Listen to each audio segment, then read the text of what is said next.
Ya, rekapitulasi suara di DKI menunjukkan pasangan Prabowo Gibran unggul tipis atas Anies Imin. Apa yang menjadi penyebabnya? Kita akan bahas bersama Direktur Indobarometer Muhammad Kodari. Selamat malam, Mas Kodari. Selamat malam, Mutia. Mas Kodari, kalau kita lihat Ya, Prabowo ini kan selisihnya ya 38.243 suara. Ini selain saya ingin tanya seberapa kaget atau seberapa wajar menurut Anda, ini beda tipisnya karena memang mesin partainya bergerak begitu bagi Gerindra begitu ya, atau karena popularitas Anies yang ternyata bergeser ke Prabowo? mungkin di luar itu semua ya. Saya kebetulan punya satu teori besar Apa tuh? bahwa Pilpres 2024 ini sangat ditentukan oleh popularitas Pak Jokowi. Jadi masih Nah, Jokowi walaupun efek ya? iya, Jokowi efek. Jadi walaupun Pak Jokowi tidak ikut bertarung langsung, tidak berada di surat suara, tapi sesungguhnya pilihan masyarakat terhadap tiga calon presiden wakil presiden itu sangat dipengaruhi oleh persepsi kedekatan ketiga calon tersebut kepada di mata masyarakat Indonesia. Jadi calon yang paling dekat dengan Pak Jokowi yaitu 02 Prabowo Gibran itu mendapatkan suara yang paling tinggi ya, karena tingkat kepuasan kepada Pak Jokowi secara nasional itu 80%. Yang betul-betul menolak Pak Jokowi atau antitesis Pak Jokowi itu dapat sekitar 24%, dalam hal ini Anies Muhaimin. Kemudian yang posisinya abu-abu gitu ya, itu Ganjar 17%. Nah, ini ada variasi tergantung daerah ya, tergantung daerah, termasuk misalnya di DKI Jakarta. Jadi kalau kita lihat survei-survei, memang tingkat kepuasan masyarakat Jakarta terhadap Pak Jokowi tidak setinggi nasional, walaupun tetap mayoritas juga gitu ya. Saya lupa persis angkanya berapa, tapi tidak sampai 80.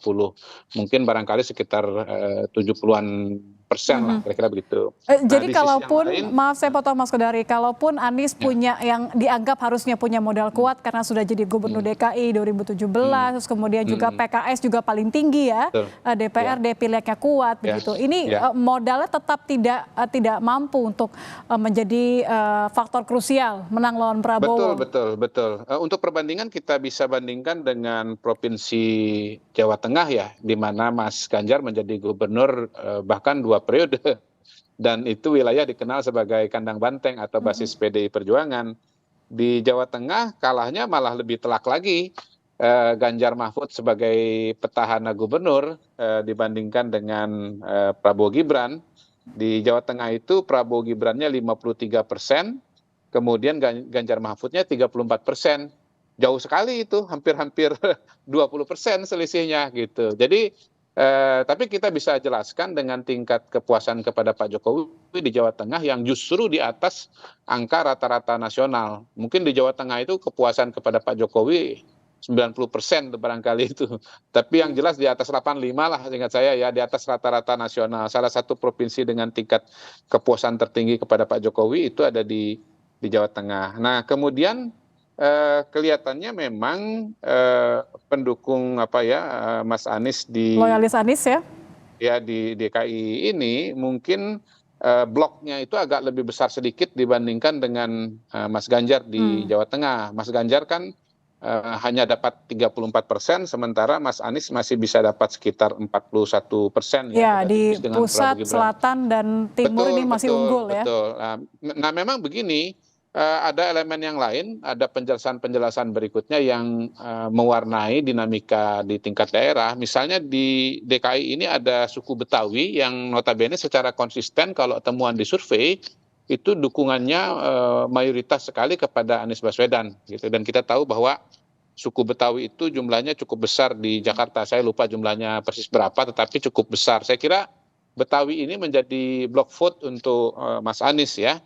Nah, kalau di Jawa Tengah, block vote semacam ini tidak terjadi untuk Mas Ganjar ya. Di sana suku Jawa sangat-sangat dominan dan justru suku Jawa itu banyak mendukung Pak Jokowi gitu. Jadi berbeda dengan Betawi yang memang notabene seringkali dalam tanda kutip itu antitesisnya atau kurang mendukung Pak Jokowi. Mirip-mirip dengan kalau temuan di survei itu suku Minang ya, Betawi, Minang itu biasanya tingkat kepuasan kepada Pak Jokowi rendah, dan karena itu calon yang antitesis terhadap Pak Jokowi itu cenderung mendapatkan dukungan ya. Kemudian juga mungkin kelompok-kelompok Islam yang lebih konservatif ya itu dia akan memilih cenderung Anies, kontra ya. dengan Pak Jokowi dan memilih Mas Anies. Nah, yang menarik seingat saya daerah-daerah yang dimenangkan oleh Mas Anies seperti Jakarta Timur, Jakarta Selatan itu memang adalah basisnya Mas Anies pada saat Pilkada Jakarta. Ya, termasuk basis PKS ya.